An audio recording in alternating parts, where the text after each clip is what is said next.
Aquele garoto judeu convertido, que você conversou com ele na semana passada. Sei. Sabe? Sei. Tá aqui. Vamos? Vamos. Falou judeu convertido, eu pensei que fosse um garoto que eu tinha conversado no fim de semana. O que você tá contando? Não é que a minha vida não para, né? Então acaba o papo de graça, mas o meu papo não acaba. Não acaba. E aí? Eu sei como é. Uhum. Caio, bom dia. Bom dia. Eu sou aquele judeu convertido a Jesus para quem você transmitiu uma mensagem há alguns dias. Isso. Eu fiquei realmente impressionado e agradecido profundamente. Reli Hebreus mais atentamente e, embora houvesse lido antes, eu tive um novo entendimento. É porque é diferente. Na hora que o olhar muda. O olhar muda, é isso mesmo. E você nunca mais lerá de outro modo. Essa coisa de Jesus, a chave hermenêutica, é tão revolucionária, é tão perturbadora, e o que ela é perturbadora ainda não se manifestou.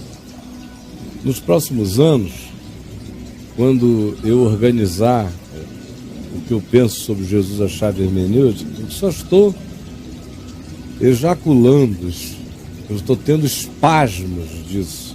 Dentro de mim está tudo mais do que montado, mas eu nunca escrevi esse processo.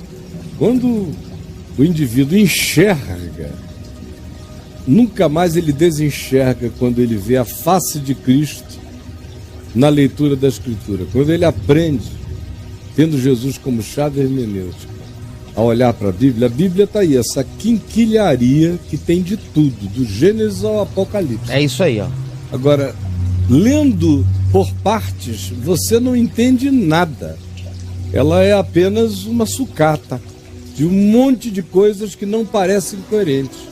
Mas quando você fixa o olhar na face de Cristo, aí você vê que tudo que está para além, que parecia não fazer sentido, está montado num sentido absoluto que se explica no Evangelho e na cara e na vida, na manifestação, no ensino e na encarnação de Jesus, coerente com o ensino dele e coerente com o que do todo da Escritura tem convergência nele, porque todo o sentido da Escritura é indicar Cristo.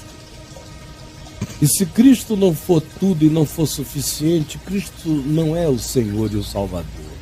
E ponto final.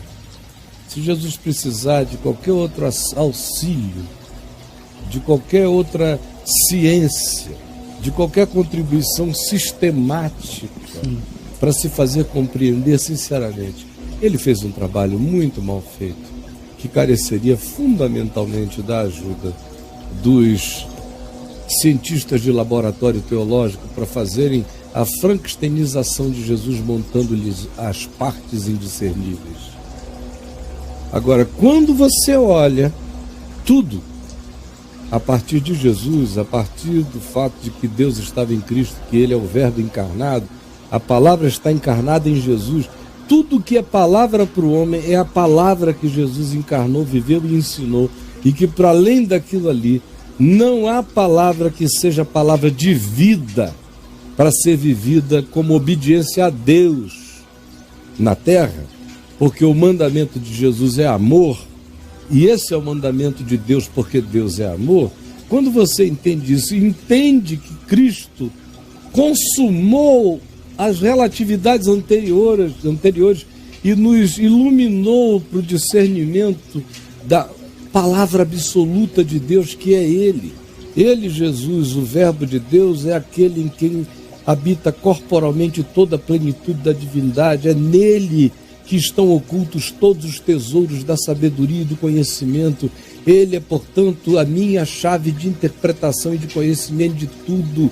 Só um blasfemo pensa diferente, se dizendo ainda supostamente o discípulo de Jesus. Ou então um ente muito burro e comprometido com ciênciazinhas sistematizantes. Do contrário, você pode encontrar a coerência que queira nas sistematizações doutrinárias que você abraça, mas elas não serão coerentes com o ensino de Jesus. Agora, uma vez que a luz desse ensino começou a iluminar a gente, meu amigo, nunca mais a gente enxerga de modo diferente. Nunca mais. Mostra só mais uma vez essa imagem Judá para o meu amigo, irmão judeu, querido, compreender. Está aí, ó. A escritura toda é essa sucata. Está vindo do Pentateuco, lá de trás, Torá, tudo isso. Só vai fazer sentido quando a Jesus você encontrar. Por qualquer outro ângulo, nada faz sentido. É uma continuidade com muitas desconexões. Mas quando você olha para esse ponto de convergência, Cristo, aí o que parecia não fazer sentido se organiza numa descrição que obedece a uma construção de alguns milhares de anos em sequência. Foram pessoas, cada momento dessa imagem que você está vendo aí, da profundidade da imagem que está anterior a essa face, lá na sucata, corresponde a séculos. Uma coisa foi feita 500 séculos antes, outras 300 depois, outras 800 anos, outras 1000, outras 1000. É uma sequência. Mas só faz sentido quando você olha a partir de Jesus. Aí não dá para enxergar outra coisa nunca mais. E aí, bro? Reli Hebreus mais atentamente e, embora houvesse lido antes, tive um novo entendimento. Percebi, Caio, que estou fora da graça e cercado de pessoas que realmente não vivem na graça e até a recusam. Eu tive dificuldade de compreender. Quem dirá lhes explicar como Jesus é a chave hermenêutica? Acho que é o tema mais difícil que você aborda e confesso que nem eu compreendi esse raciocínio ainda. Se eu me baseio no Novo Testamento para sequer chegar a ouvir a falar de Jesus, como agora eu retiro Jesus do Novo Testamento para compreendê-lo? Não, e mais uma vez. Eu vou repetir pela bilionésima vez, o problema do pessoal é o livro. E é porque está encadernado, eles estão encadernados com o livro. É a edição, editoração. Esquece o livro, pensa em conteúdos. Então é porque tem o Velho Testamento nesse livro. Nesse mesmo livro tem o que a gente chama de Novo Testamento, que são textos que existiam antes de Constantino, mas que foram de Constantino para cá, 325 para cá, Concílio de Nicéia, que começaram a ser colocados juntos. Aí a gente pensa que isso aqui é uma revelação de Deus, é um empacotamento, sabe? Deus teria feito essa revelação ser finalizada no dia do empacotamento. Sim, Caio. O empacotamento em 325, Imperador Constantino, Concílio de Nicéia.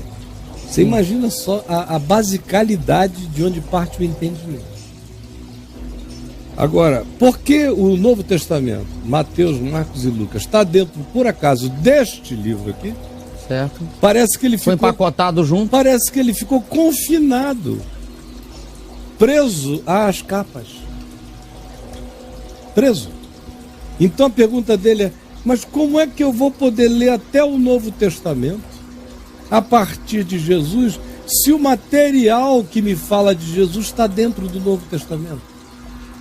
É como se eu estivesse propondo uma Bíblia dentro da Bíblia. Não, esquece a Bíblia, eu não estou falando de Bíblia, eu estou falando de Jesus. Por acaso, esse pacote aqui, no qual o Novo Testamento está posto, e dentro do Novo Testamento os 4 evangelhos, estão dentro desse pacotão que começou com Constantino e se viabilizou com Gutenberg, pela imprensa. Mas e se tivessem fora? Se eu só conseguisse saber, só tivesse sabido de Jesus pelos 4 evangelhos, se só pelos 4 evangelhos, eu iria, se eu só tivesse sabido de Jesus pelo evangelho de Marcos, por exemplo. Um evangelho. Um evangelho de Marcos, o mais curto. Certo. Fora disso aqui, a minha pergunta para saber quem é e quem não é de Jesus é: você ficaria com a Bíblia toda, o Velho Testamento inteiro e tudo mais, sem os evangelhos? Sem os evangelhos? Você conta o significado do valor da Bíblia pela quantidade de páginas, livros e acumulação histórica? Ou você seria capaz de, não conhecendo nada, só as escrituras do Velho Testamento, e não tendo nada no Novo, só lhe tendo sido dado o Evangelho de Marcos, a fascinação que Jesus exerceu em você a partir do Evangelho de Marcos seria suficiente para você dizer: eu fico com ele, e só com ele? Se você vê, não indo longe, porque o Evangelho de Marcos é sinteticíssimo, mas você vê em Evangelho de Marcos 7 que a lei de Moisés, conforme as interpretações religiosas, são leis de exterioridade relativizadas. Você vai vendo, e olha que Marcos não é rico nesse embate. Mateus é bem mais rico, Lucas é bem mais rico. Mas Marcos é suficiente para relativizar tudo que veio para trás. Eu, por exemplo, trocaria tudo para viver só de Jesus em Marcos. Ainda que Marcos não estivesse aqui, e aqui não tivesse nada a não ser o Velho Testamento. Mas se, por exemplo, eu não tivesse nada do Velho Testamento, nem das cartas de Paulo, eu só tivesse os 4 evangelhos, e aqui dentro alguém tivesse juntado o Velho Testamento e de Atos dos Apóstolos para frente, cartas de Paulo e outras cartas mais, mas me tirado o evangelho, e eu não tivesse nenhum conhecimento do que os 4 evangelhos dizem acerca de Jesus, eu só conhecesse o Velho até Malaquias, portanto todo, e o Novo começasse para mim em Atos dos Apóstolos e terminasse o Apocalipse, o que você acha que me sobraria de Jesus na mente se você me tirasse os 4 evangelhos? O que você acha? Você acha que nasce daí o Cristo da misericórdia que eu encontro em João 8, com a adúltera, para quem ele diz: vai, não peques mais? Sinceramente, eu não creio. Eu não creio que lendo só Paulo você soubesse como aplicar isso na prática. Você não vê um episódio onde se diga: então Paulo, chamando o pecador no meio da igreja, abraçou a mulher e disse: ô minha irmã querida, passou, e quanto a vocês todos, acolhei-a. Você encontra numa carta dele, em 2 aos Coríntios, dizendo isso, depois que em 1 aos Coríntios, no capítulo 5, ele mandou entregar o cara a Satanás. Aí ele acha que apertou demais, aí volta na segunda e diz: acolhei-o para que ele não morra de tristeza. Eu não aprenderia, porque Paulo está aprendendo com Jesus a ser essa pessoa. Pedro está aprendendo com Jesus a ser essa pessoa. E morreu sem aprender, e Paulo morreu sem finalizar. E eu vou morrer sem finalizar, e todo mundo vai morrer sem finalizar. Por isso, Paulo não me é nenhuma divindade. O que ele me diz é certo, é correto, segundo o Evangelho, quando é segundo o Evangelho. Quando não é segundo o Evangelho, foi só Paulo que me disse. De modo que o Evangelho é Jesus, e o ensino de Jesus é o Evangelho. O ensino de Jesus sem Jesus não seria Evangelho, porque o ensino de Jesus sem o Cristo da cruz e da ressurreição não ganha o poder real para ser a grande força de transformação e de boa nova em mim. Seria só um Confúcio hiper sofisticado. Seria um Siddhartha evoluído. Mas para ser essa palavra viva de Deus, é preciso que seja o Deus encarnado, vivendo-a e ensinando. E planificando e dizendo: o que basta ao homem, em mim se cumpre. Ele é o Filho do homem para eu aprenda quem Deus é e quem o homem deve ser. Não entender e não chamar isso, e não dizer que a partir desta afirmação Jesus se torna a chave de toda a minha interpretação, eu não consigo enxergar a lógica de quem, se dizendo cristão, não entende isso, com a simplicidade quase que de um idiota semi-evoluído. Você entendeu? É o condicionamento da religião, é o maior impeditivo, a partir de coisas básicas, quanto o culto ao livro. Eu creio na palavra revelada e proposicional de Deus. Eu sei no meu coração, mais do que a maioria absoluta de todos esses teólogos que ortodoxamente dizem a Bíblia é a palavra de Deus de capa a capa e continua todo em estado de vigência. Mas eles não creem na palavra, são discursos ideológicos. Se alguém disser para um deles, você está morrendo, daqui a pouco eles entram em pânico. Não tem Deus na vida, um bando de meninos discutindo bobagem. Não entenderam, são pobres inclusive de raciocínio. Hoje de manhã eu li um argumento de 2 garotos aí que escreveram sobre a minha heresia de Jesus a chave hermenêutica, que eu fiz xixi de rir da burrice filosófica dos caras. Cara. Daí que isso é maluquice.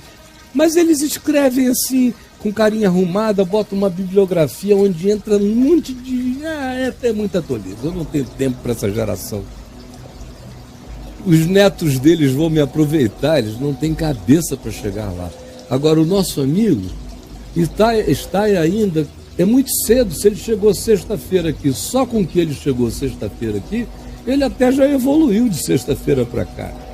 Agora, se ele mergulhar lá no caifado.net, escrever a palavra interpretativa, a palavra hermenêutica, imprimir tudo e começar a ler, não tem como você não compreender. E aqui mesmo os papos de graça. Acho muito entupido, amigo. É rara a semana que eu não falo nisso 3, 4 vezes. É demais. Então é só chegar, ao invés de você ficar lendo artigos que escrevam sobre o que supostamente eu diga sobre isso, por que você não lê o que eu digo sobre isso? Porque os meninos dos artigos, eles escrevem a partir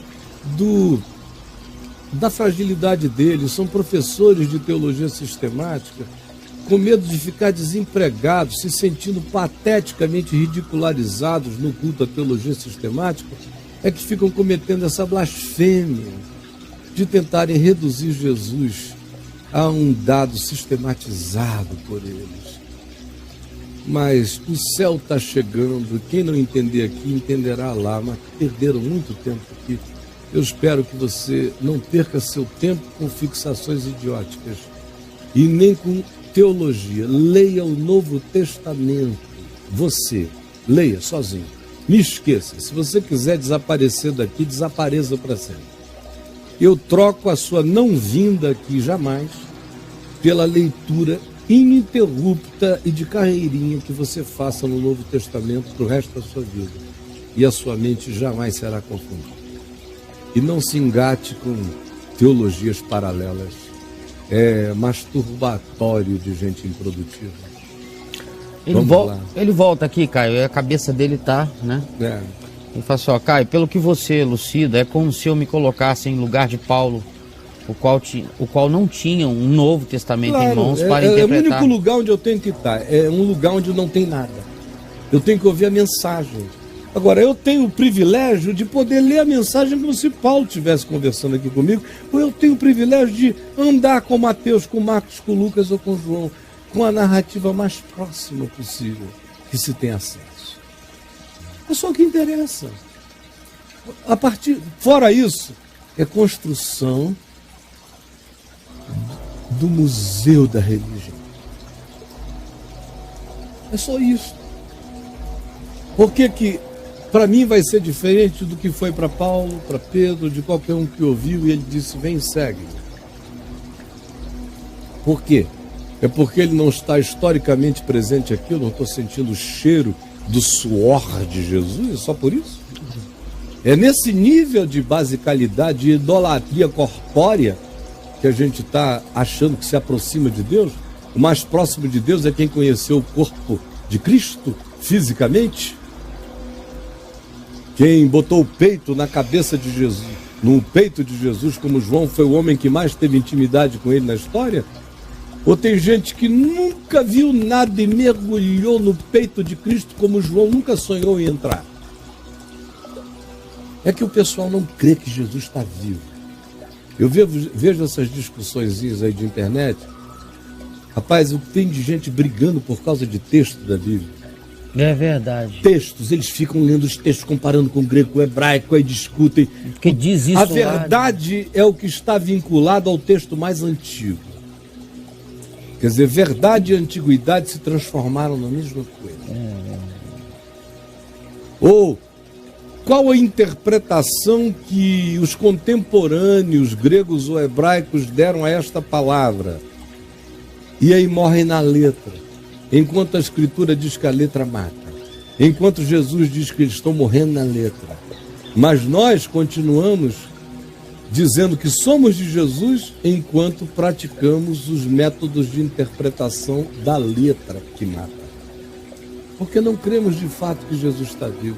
Jesus é um dado realmente para ser incorporado à nossa sistematização, até que ele se torne o Senhor esmagador da nossa vida. Enquanto não se torna Senhor da nossa vida, ele é um dado da nossa teologia. Só isso. Vamos lá, meu irmão. É isso aí. Você falou já disso muitas vezes. Aquela coisa a passagem da mulher adúltera lá, ela pode ser escrita de qualquer maneira. Mas o que ela passa é uma coisa só. Né? E eu fico muito cansado. Enfim. Uma mulher, tá? Quando eu morrer vai melhorar. Vai, cara? Vai. Aí, se você viver mais uns 50 anos, você vai ver tudo isso que eu estou dizendo aqui ser ensinado nos seminários. Amém. Não, amém? Não quer escrever? Vou escrever aqui. Escreve. Tá filmado. Tudo isso que eu estou dizendo aqui. Eu sei o que eu estou dizendo. Ele não é. Agora, Caio será ensinado. Conversando com o Caio. Será? Eu sei o que eu estou dizendo. Caio, será ensinado, para registro aqui, será ensinado num seminário, porque eles vão se render ao que você está dizendo, livro, ou por uma falência? Texto, vai virar uma falência da religião. Está ouvindo o que eu estou dizendo? O que eu falei? Vai virar livro, vai virar texto, compêndio. Vai ser impossível eles não estudarem. Os filhos deles já vão, os netos, os bisnetos. Está falando aqui um arrogante? Não, está falando alguém que sabe que nesse deserto de idiotice que vem da aridez reformada de culto aos compêndios sem Deus na vida, a loucura neopentecostal, isso é um deserto horroroso. Eu sei que esta palavra do Evangelho não voltará vazia. Dá fruto nesta geração, vai dar na próxima, na próxima e na próxima. Eu falarei mais ainda quando já não estiver vivo. Não somente eu, mas todos quantos se alinharem à declaração dessa simplicidade absoluta do Jesus Senhor, de compreensão para todas as coisas. Quem quer que faça isso, verá o que sobrar de genuíno do Evangelho sendo assim tratado. Quem não fizer vai viver a sua geração, vai sucumbir com ela e vai morrer nela. Eu sei que eu não morro nesta geração. Claro, eu partirei e vou para a eternidade. Estou falando do que, em nome de Jesus, eu estou ensinando. Não vai morrer nesta geração. Não morreu na passada, não vai morrer nesta, não vai morrer na próxima. A palavra de Deus permanece para sempre. Eu estou pregando a palavra que permanece para sempre. É daí que vem a minha segurança absoluta e a certeza total de que o que eu estou ensinando vai durar. E o que eles estão tentando combater já nasceu morto. O tempo vai provar. O tempo vai provar. Olha só como é que o tempo prova. Judá, deixa o tempo falar. Vamos dar um testemunho de como o tempo prova coisas e não precisa muito tempo para que as coisas se tornem óbvias. Mostra o nosso amigo ex-presidente Lula cheio de certezas há 8 anos atrás e olha onde foram parar as certezas dele. O tempo mostra. Nada há oculto que não venha a ser revelado. Não há nada escondido que não venha a ser exposto. Tudo vai ser manifesto pela luz. Quem crê nisso, vive em paz. E vive bem e vive reto. Quem não crê, constrói armadilhas, pressuposições, falácias e argumentações para buscar vencer agora, embora se saiba já derrotado pela verdade. Porque nós nada podemos contra a verdade, senão em favor da verdade. Por isso eu não discuto com ninguém. Eu só creio. Se eu crer que o que eu estou fazendo é verdade, não tem por que discutir. E se eu perceber que o que eu estou fazendo não é verdade, também não tem por que discutir. No caso de ser a verdade, eu não tenho por que discutir, porque a verdade se prova. E no caso de não ser, eu não tenho por que discutir, porque eu sou inteligente o suficiente para não ficar defendendo mentiras. E graças a Deus eu não sofro de nenhum orgulho que me faça querer defender mentiras. Por isso, pela misericórdia de Deus, eu vou ficando cada vez mais livre dessas possibilidades de ser apanhado pelo tempo em coisas, em falácias. Porque meu compromisso todo dia é afunilar a minha vida para não ter nada em mim a não ser a pedra angular, a não ser Jesus, o Evangelho Jesus. Mostra. Acho que o Zé Dirceu tem experiência política, porque feliz do país que tem um político da magnitude do Zé Dirceu, tem coragem e inteligência para fazer o enfrentamento. Se ele estabeleceu que a tática nesse momento é essa... O senhor seria testemunha de defesa dele, presidente? Não sou, porque agora, qual é a prova que tem contra o Zé Dirceu? Bom, eu pergunto para você, Augusto Nunes, qual é a acusação que tem contra o Zé Dirceu? De ele ter comandado o esquema de repasses de verbas... O esquema de mensalão... Não. Repasses de verbas, evidentemente, houve. Acusação, né? Não houve. Até agora... Não, repasses de verbas, até agora, sim. Veja, qual era a tese original? A tese original era que você tinha dinheiro público, sabe, nas contas do PT. E é o que até agora não tem. Até agora não tem. Até agora não tem.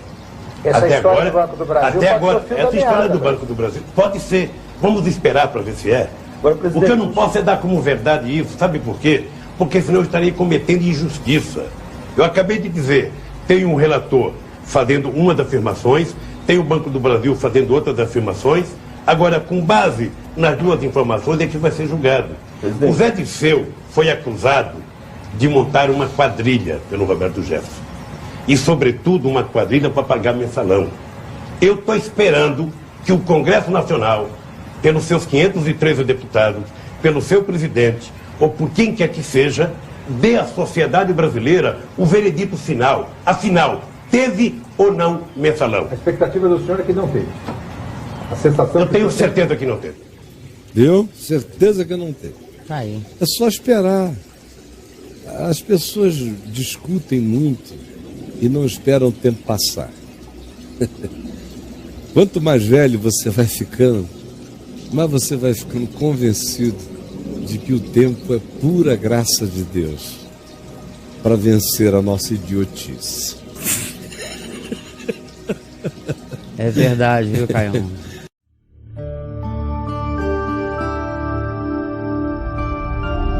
VNV TV, o canal é você.